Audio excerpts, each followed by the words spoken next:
जुलै 2022 म्हणजे आजपासून साधारण 4 वर्ष आधी नाशिकमधली एक तरुणी आय टी कंपनीमध्ये कामाला लागली. बहुराष्ट्रीय आय टी कंपनी, अगदी ग्लोबल लेवलला सतत चर्चेत. त्या तरुणीचं एक स्वप्न पूर्ण झालं. आता हळूहळू आणखी स्वप्न पूर्ण करायची होती. पण मागच्या काही महिन्यांमध्ये या तरुणीच्या कुटुंबाला तिच्यामध्ये काही बदल दिसायला लागले. आधी जीन्स टी शर्ट घालणारी तरुणी आता फक्त पंजाबी ड्रेस घालायला लागली. पण असेल तिचं काहीतरी, असं म्हणत घरच्यांनी फारसं लक्ष दिलं नाही. पण घरच्यांना हादरात तेव्हा बसला जेव्हा रमजान महिन्यात त्या तरुणीने रोजे पाळायला सुरुवात केली. तिने थोडे दिवस नाही तर महिनाभर रोजे ठेवले. हिंदू कुटुंबातली तरुणी अचानक रोजे ठेवायला लागली. त्यामुळे घरातल्या लोकांनी तिला विश्वासात घेतलं. काय घडतंय हे विचारलं आणि उलगडली एक स्टोरी.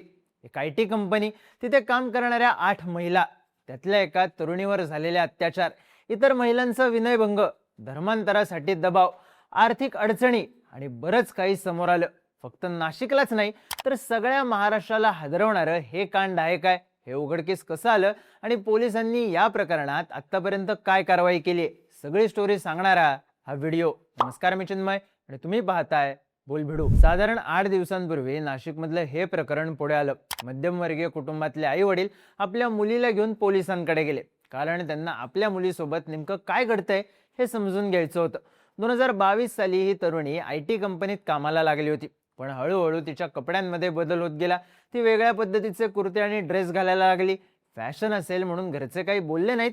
पण त्यानंतर या तरुणीने स्कार्फ घालायची पद्धत बदलली, त्याची भाषा बदलली. मराठी कुटुंबातल्या या तरुणीच्या बोलण्यात सर्रास हिंदी शब्द येऊ लागले, पण थोडा मुस्लिम लहेजा असलेले. तरीही घरच्यांनी हे फार मनावर घेतलं नाही. पण या तरुणीने रमजानच्या महिन्यात उपास धरायला सुरुवात केली आणि घरच्यांना डाऊट आला.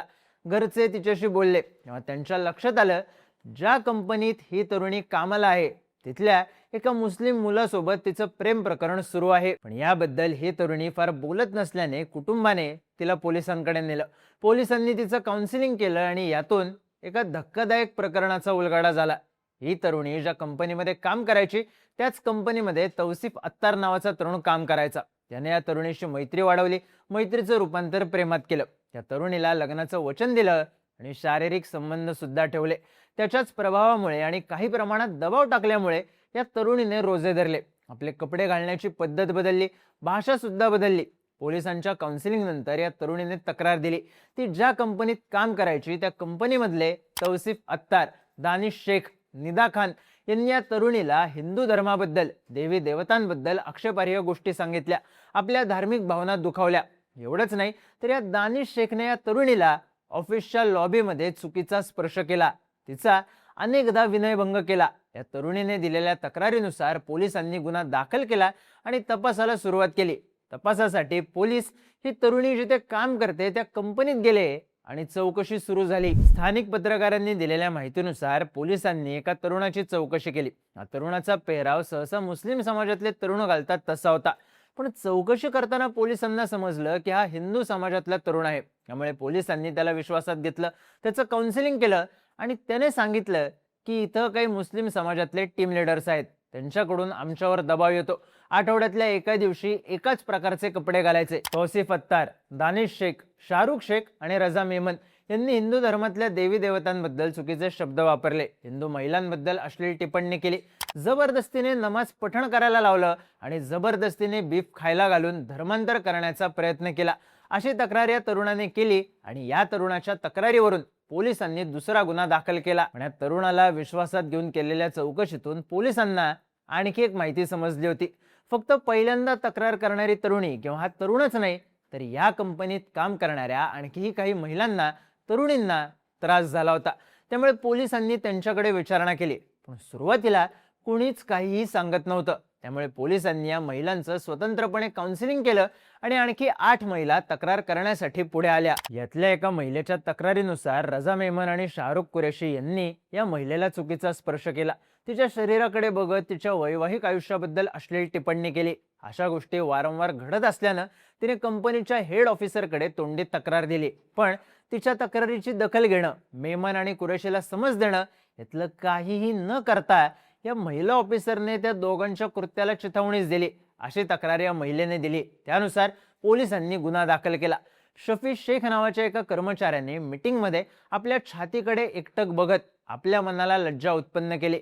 तौसिफ अत्तारने आपल्या वैवाहिक आयुष्याबद्दल अश्लील बोलत आपल्याला पकडलं आणि लैंगिक जवळीक साधायचा प्रयत्न केला, अशी तक्रार आणखी एका महिलेनं केली. तर तौसिफ अत्तारने चुकीचा स्पर्श केला, विनयभंग केला, हिंदू देवतांबद्दल जाणीवपूर्वक चुकीचे शब्द वापरून धार्मिक भावना दुखावल्याची तक्रार याच ऑफिसमधल्या आणखी एका महिलेने केली आहे. तर या ऑफिसमध्ये फेब्रुवारी 2026 पर्यंत काम करणाऱ्या एका महिलेने दिलेल्या तक्रारीनुसार आसिफ अन्सारी आणि शफी शेख यांच्या विरुद्ध महिलेच्या शरीराबद्दल आक्षेपार्ह टिप्पणी करणं, चुकीचा स्पर्श करणं या अंतर्गत गुन्हा दाखल करण्यात आलाय. आसिफ अन्सारी, शाहरुख कुरेशी, रजा मेमन, तौसिफ अत्तार, शफी शेख यांनी पीडितेचा पाठलाग करून अश्लील शेरेबाजी आणि विनयभंग केल्याप्रकरणी आणखी एका महिलेने तक्रार केली. तर एका महिलेने जानेवारी 2025 पासून आतापर्यंत रजा मेमन, शफी शेख यांनी पीडितेची इच्छा नसताना शारीरिक जवळीक निर्माण करण्यासाठी तिच्याशी खासगी आयुष्याबाबत संवाद साधला.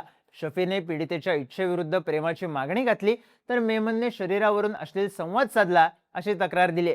रजा मेमन, शाहरुख कुरेशी यांनी पीडितेसोबत अश्लील भाष्य करून पीडितेच्या शरीरावरून अश्लील संवाद साधत विनयभंग केला, अशी तक्रार याच ऑफिसमधल्या आणखी एका महिलेने केली आहे. त्यामुळे या प्रकरणात आतापर्यंत एकूण 9 गुन्हे दाखल झालेत. पण महत्त्वाचा प्रश्न म्हणजे पोलिसांनी या प्रकरणात काय कारवाई केली. तर 2 विवाहित महिलांसह 8 तरुणींचा विनयभंग, अत्याचार तसंच धर्मांतर केल्याप्रकरणी 12 अधिकाऱ्यांच्या एसआयटीची स्थापना करण्यात आली आहे. या एसआयटीचं नेतृत्व एसीपी संदीप मिटके यांच्याकडे सोपवण्यात आले. पोलिसांनी संशयित आरोपी असणाऱ्या आसिफ अन्सारी, शफी शेख, रजा मेमन, तौसिफ अत्तार, शाहरुख कुरेशी, दानिश शेख आणि निदा खान यांच्यावर गुन्हा दाखल केलाय. धक्कादायक गोष्ट म्हणजे महिलांचा विनयभंग करणारे हे संशयित आरोपी विवाहित आहेत. यातली निदा खान ही महिला असून तिच्या व्यतिरिक्त सगळ्या आरोपींना पोलिसांनी अटक केली आहे. तर निदा खानचा शोध सुरू आहे. अटकेत असलेल्या आरोपींना 10 एप्रिल पर्यंत पोलीस कोठडी सुनावण्यात आली आहे. आता एक प्रश्न पडतो, तो म्हणजे या सगळ्यात निदा खान या महिलेचा रोल काय होता. तर ही महिला या कंपनीत एचआर म्हणून काम करत होती. कंपनीत जे काही घडतंय ते पीडित महिलांनी एचआरच्या कानावर घातलं होतं, पण तरीही तिने एकाही संशयित आरोपीवर कारवाई केली नाही. त्यामुळे या सगळ्या प्रकरणाला प्रोत्साहन मिळत गेलं. सोबतच निदा खानने सुद्धा पीडित महिलांच्या धार्मिक भावना दुखावल्या, असं तक्रारीमध्ये नमूद करण्यात आलंय. हा सगळा प्रकार एवढ्यावरच थांबला नाही, तर माध्यमांमध्ये असलेल्या बातम्यांनुसार एका तरुणीने यातल्या एका आरोपीने माझ्यामुळे तुला नोकरी लागली असं म्हणत तिच्यावर आपले उपकार असल्याचं चित्र तयार केलं. त्यानंतर सुट्टीच्या दिवशी तिला आपल्यासोबत रिसॉर्टला यायला लावलं आणि तिथे अत्याचार केले, असं तक्रारीमध्ये नमूद केलंय. तर एक तरुणी गावाकडून नाशिकमध्ये जॉबसाठी आली होती. तिला 18,000 रुपये पगार होता. त्यातले 10,000 रुपये ती बहिणीच्या शिक्षणासाठी साठवत होती, तर 8,000त आपला खर्च भागवत होती. पण यातल्या एका संशयित आरोपीने तिच्याकडून दरमहा 3 ते 4,000 रुपये उकळले, असंही तपासात समोर आले. या सगळ्या प्रकरणात या बहुराष्ट्रीय कंपनीच्या पुण्यातल्या ऑफिसमधल्या वरिष्ठ अधिकाऱ्यांची चौकशी करण्यात यावी, अशी मागणी आमदार गोपीचंद पडळकर यांनी केली. तर पोलिसांनी या संशयित आरोपींच्या त्रासाला आणखी कोणी बळी पडला असेल तर त्यांनी पुढे यावं, असं आवाहन केलंय. पण या सगळ्या प्रकरणात एक धक्कादायक मोडस ऑपरेंडी समोर आली आहे. एक आयटी कंपनी, या कंपनीतल्या टीम लीडर्सचा ग्रुप आणि धर्मांतराच्या दबावापासून विनयभंगापर्यंत ते अगदी अत्याचारापर्यंत होणारा प्रचंड त्रास.